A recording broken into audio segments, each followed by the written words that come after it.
Gemini Control here again. Earlier in the flight, you'll recall at the start of the second revolution, we had a reference to several objects that the crew spotted. This was in the area of Antigua. Due to a mechanical breakdown, we did not have that portion of the tape available for you.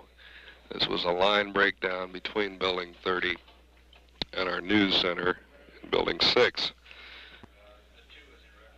Since then, we have dubbed a tape off the master tape here in the control center, and we are now prepared to play it for you. It contains references to sighting not only some particles, but as well as an unidentified object, plus the booster. Here's that tape. We'll play it for you now. Gemini 7 here, Houston, out of your 8. Loud and clear. 7, go ahead. Bogey at 10 o'clock high.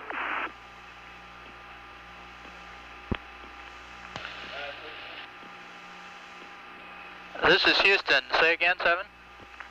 So we have a bogey at 10 o'clock high. Roger.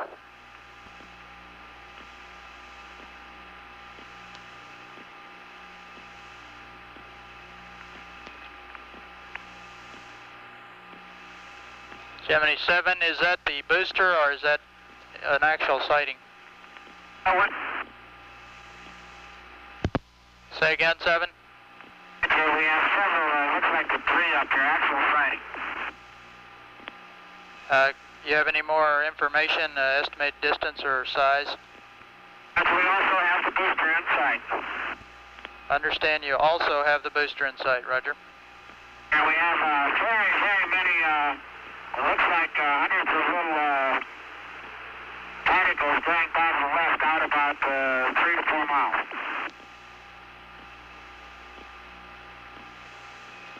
Understand you have many small particles going by on the left. At what distance? 4 miles. Large, looks like perhaps a vehicle that's disintegrated. Roger, understand they're about 3 to 4 miles away. They're past now, they're going to polar orbit. Roger, and understand they were about 3 to 4 miles away. Try the period line, or further. Roger.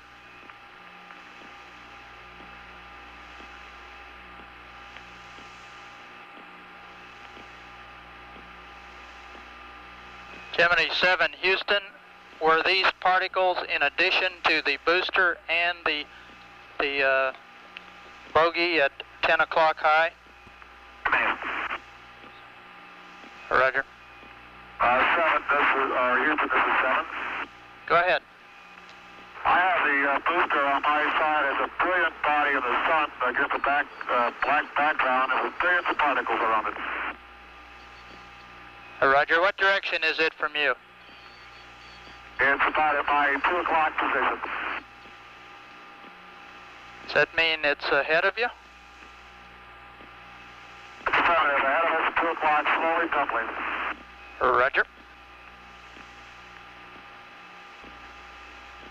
OS 91. Fox 91. Fox 1. 91, say again.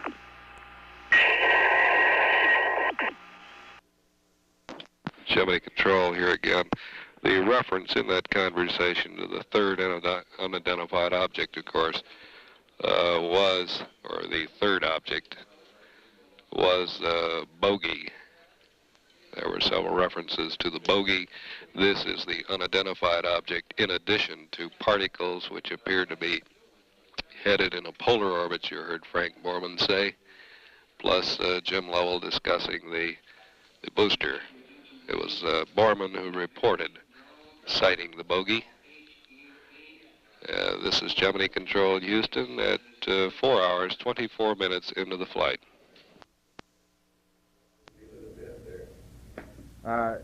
Listen, we read this paragraph in here about these, quotes, coronal discharges that you guys were seeing, and that completely stops us. Tell us what how this came about and who talked to you about it and what you saw? Somebody reported it on one of the earlier flights that some guy up, I got the letter, his paperwork somewhere, they shipped it down to me at the Cape about two things where the VHF radio noises which could be discharges from someplace in space, and the other ones were, I thought it was on Neil's flight, these guys reported seeing flashes in a spacecraft at night with their eyes closed. Or no, they didn't know whether it was their eyes closed. They noticed them when they were awake at night, the spacecraft was dark, and they thought they were in a spacecraft.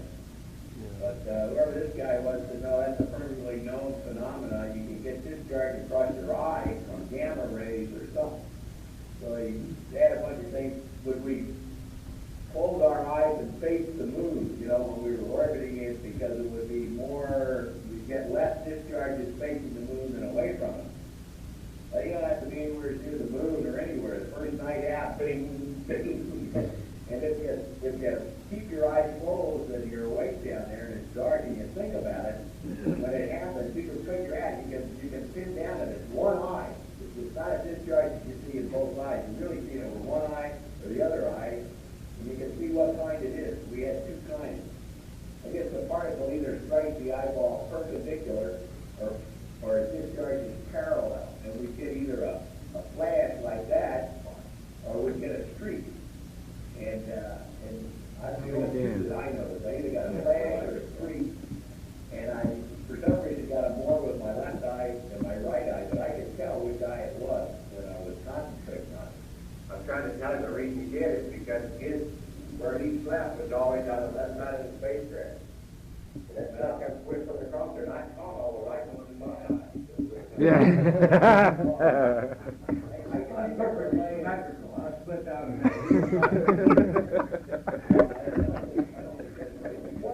They should have protected you, Dick. They should have picked them all up. I'm surprised you didn't hear about this because we were asked to specifically experiment with this type of thing.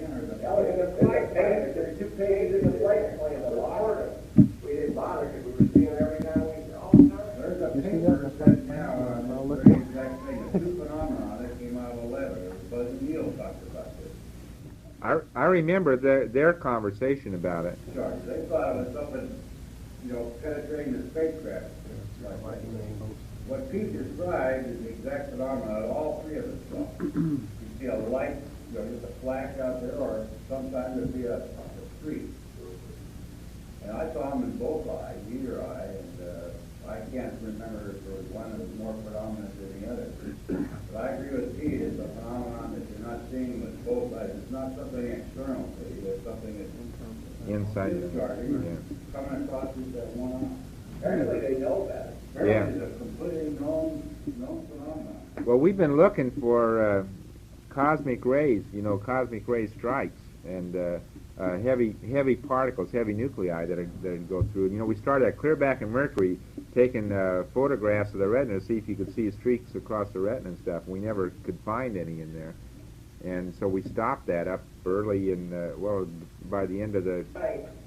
Your eye is what, the fastest healer on your body, and if it's doing anything, you're never going to see it. By the time you get a guy back, the only way you're ever going to see it is if you photograph it right after a particle went by. Well, probably what it's doing anyway is probably hitting just a single cell, and yeah. That's all it'd have to do, particularly make this flash, you hit a single cell. I saw one night, looking at the MDT, a handrail up above, and one ran right along, I don't know where it went, it appeared, right straight along that handrail for about that distance. And I just had to be looking at that. And you could almost see him at will. That's right. You just lie there and you close your eyes. What if they don't want to see one? You open one eye and chances are you see it. You didn't believe it at first. We saw it the first night.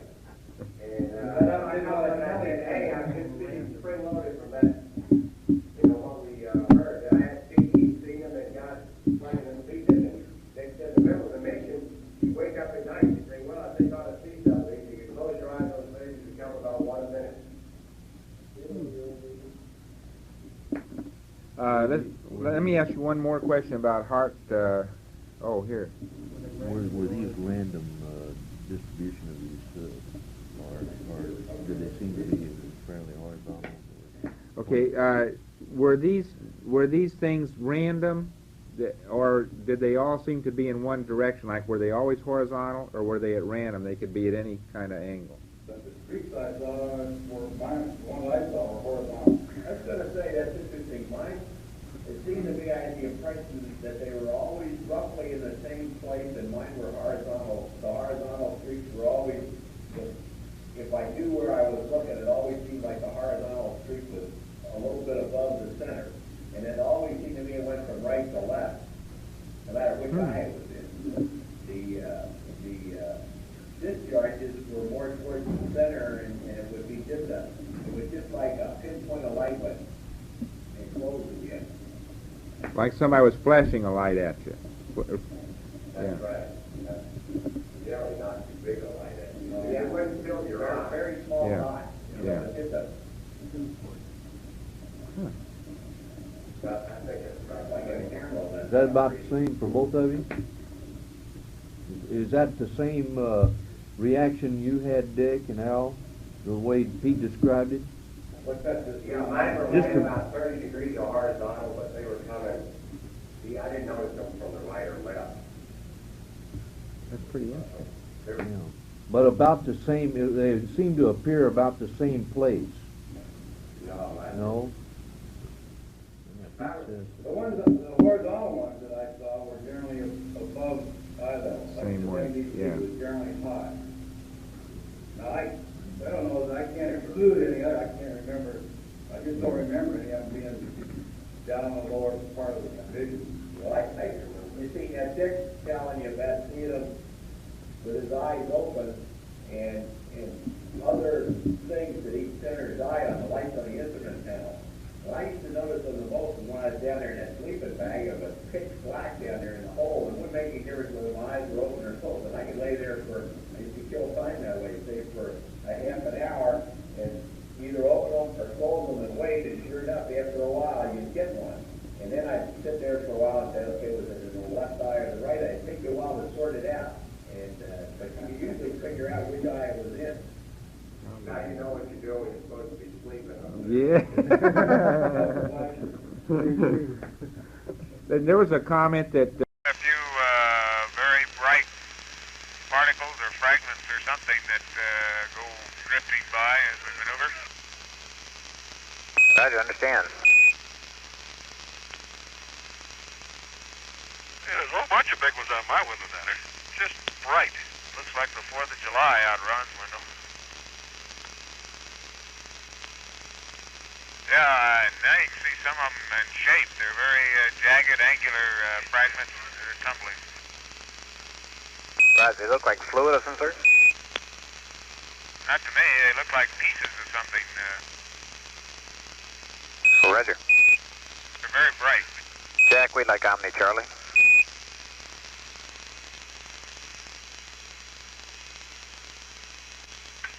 Bob, for the most part, these fragments are not, are tumbling at a very slow rate. I've tried a couple pictures of them at different settings. You may get an idea of what at least the patterns look like. Roger, I got you. We're all ears on these fragments. Do you think we can figure out what they might be? Well, you know, I don't know. There are a number of possibilities. If you had some kind of a... I got the impression maybe they were curved a little bit, as if they might be off the side of the S4B. That's a wild guess. Okay, RCS logic is... ice chunks, possibly. Maybe there's paint coming off of it. Right, I noticed on one trip up the elevator last week, one of the flags, I thought it was in the S2, but it might be on the S4, looked like it was peeling. Maybe that's what you got. And the S4B maneuver is complete. 1 minute. Okay, we'll set the old clock. Okay, and with the maneuver complete, the fragment field is essentially static, except for very slight tumbling within the fragment. Roger, copy that. Every once in a while, a fragment of considerably higher velocity than the others goes across my window, but that's very rare. Roger.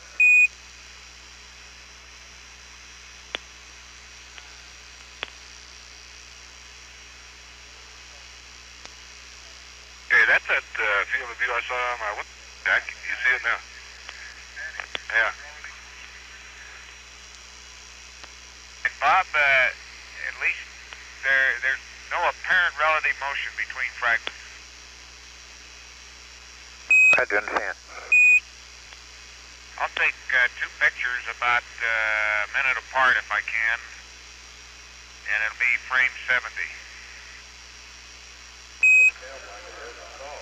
Okay, frame 70. And Bob, Gino, my impression is that they are flat flake-like particles, some maybe 6 inches across, and although there's no relative motion between the two, most of them seem to be twinkling, and I think for the most part they're all moving away from us. And now at 1 hour at this time, I now have 1 hour and 21 minutes, and I am observing John's fireflies drifting away from me.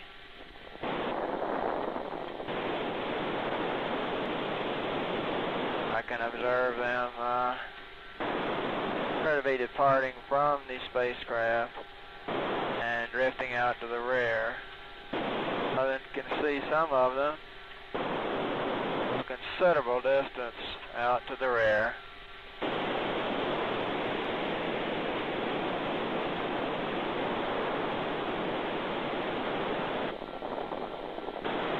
Sun is coming up behind me. I'm beginning to get the glow on the clouds.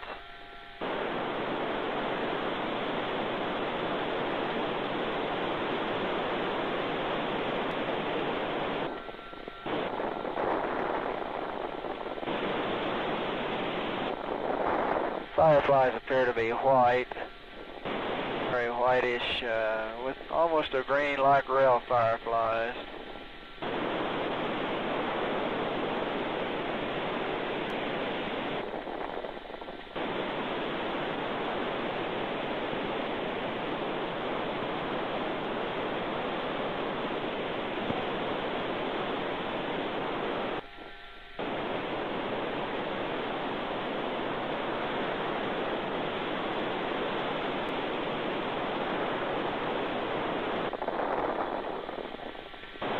Clouds on the earth below are changing color, are getting quite light.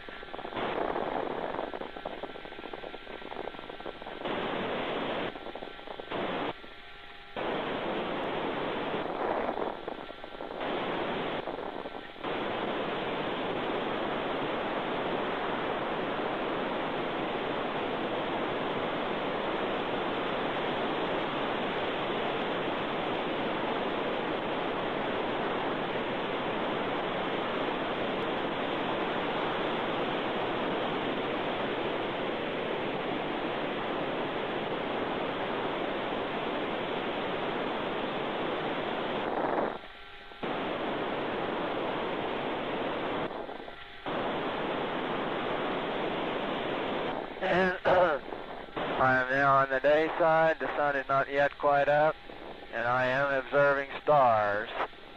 The earth is light below me.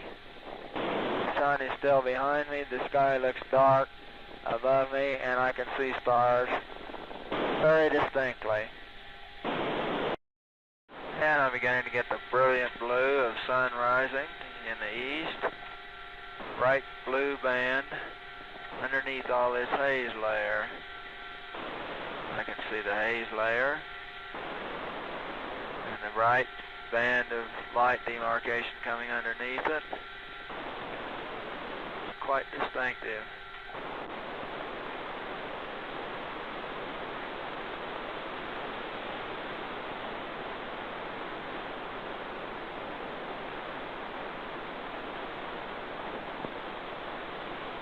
There's a faint to it. Is where there are clouds, apparently. Roger, Hawaii, phase 7, reading you loud and clear.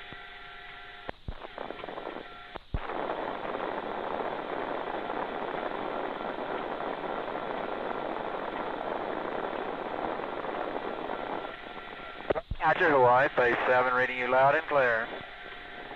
Roger, understand. Roger, I'm just small end forward, 180 degree yaw, approaching sunrise, over. Roger.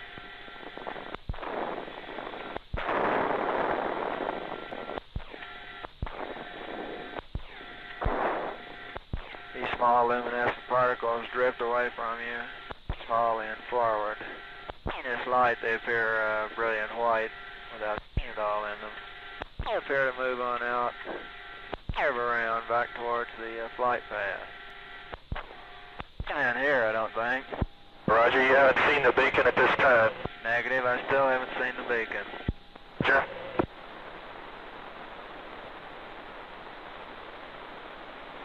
There was considerable noise, though, as if something were departing.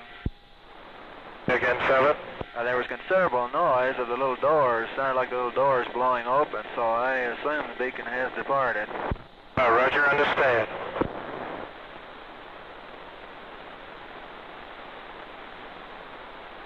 TM looks real good on the ground. Roger.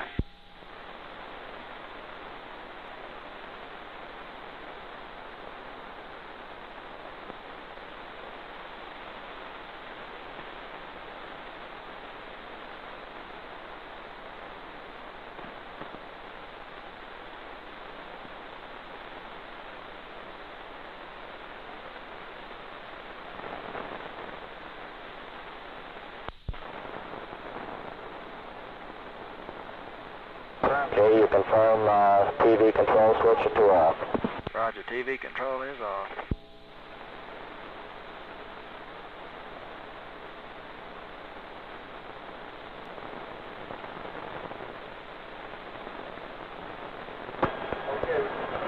We had a slight decrease in the 2 links on DC current. Would you give us a readout?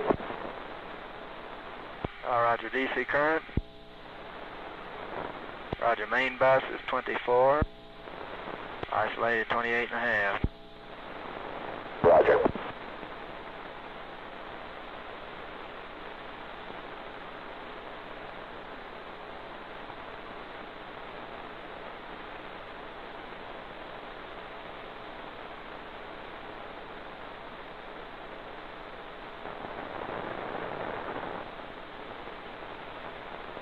Hey, good.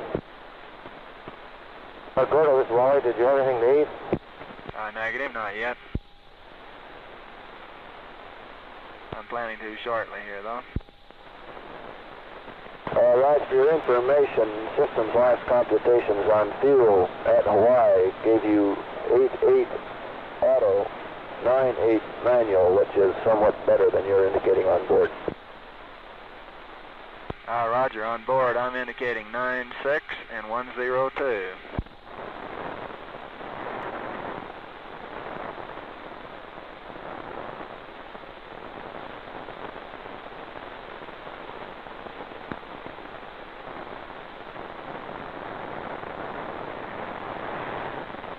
Oh boy, what a beautiful shot of Florida.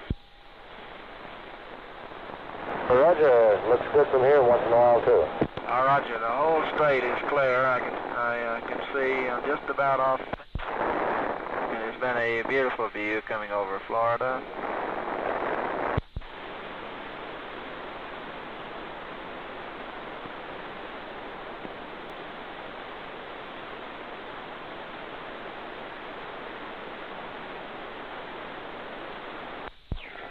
Now on 180 yaw, I got here on manual proportional control.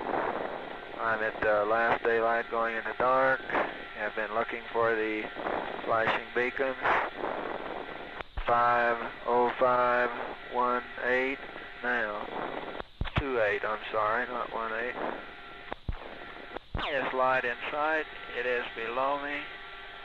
It's quite a brownish, reddish brown, and considerable altitude above the ground.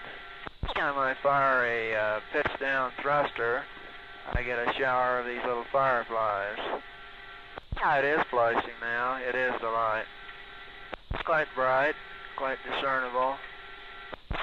1, 2, 3, 4, 5, 6, 7 rays. Appears to be about Must be about 10 to 12 miles away. I'm keeping it directly in the window. At the order of a second magnitude star now.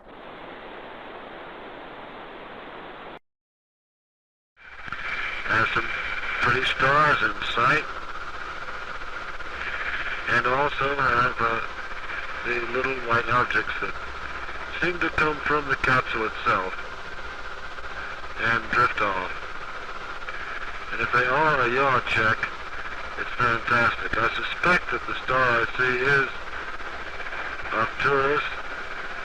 Would be very interesting. It is neither. It is one of the white objects. So I have two stars that are staying quite still. The white object actually looked like it came toward me, but it wasn't.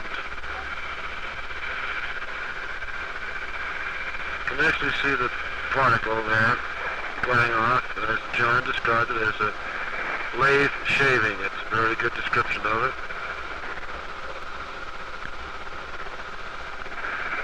My rates are now just about 0 in all three axes.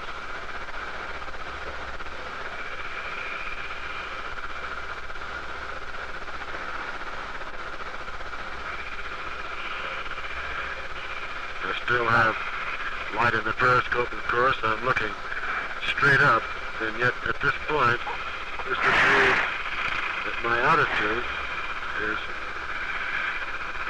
if I get in the couch here, I really can't pick it too well. Yeah, I'm just about inverted at this point. And that my nose is above the horizon. As a result, I notice that these particles keep tending aft on me, relative to me, at any time.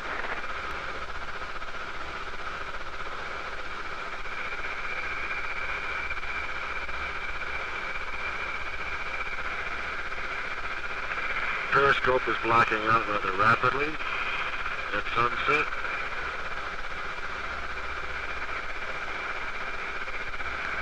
It's almost blacked out completely at this point and is really not usable.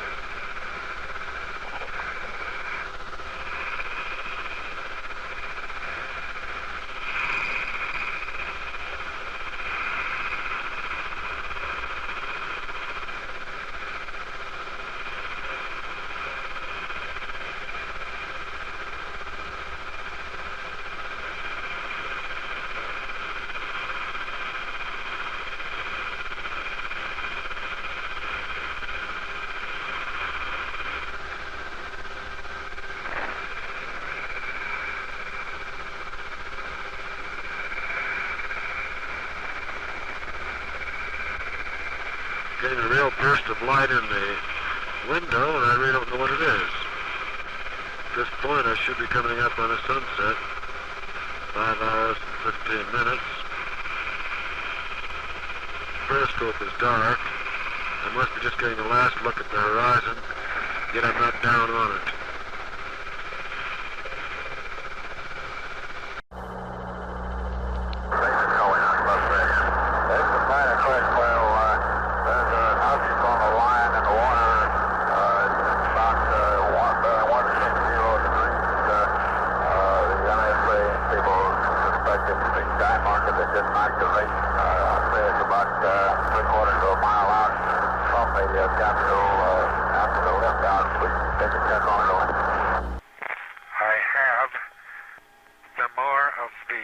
Particles in view below the capsule.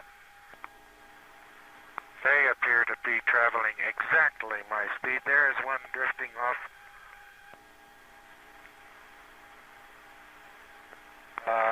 It's going faster than I am, as a matter of fact. Roger, understand. I haven't seen the great numbers of these particles, but I've seen a few of them. Their motion is random. They look exactly like snowflakes to me. Roger, have you tried return? Negative. Let me get within scanner limits first. Say again. I must adjust my attitude to within scanner limits first. Roger.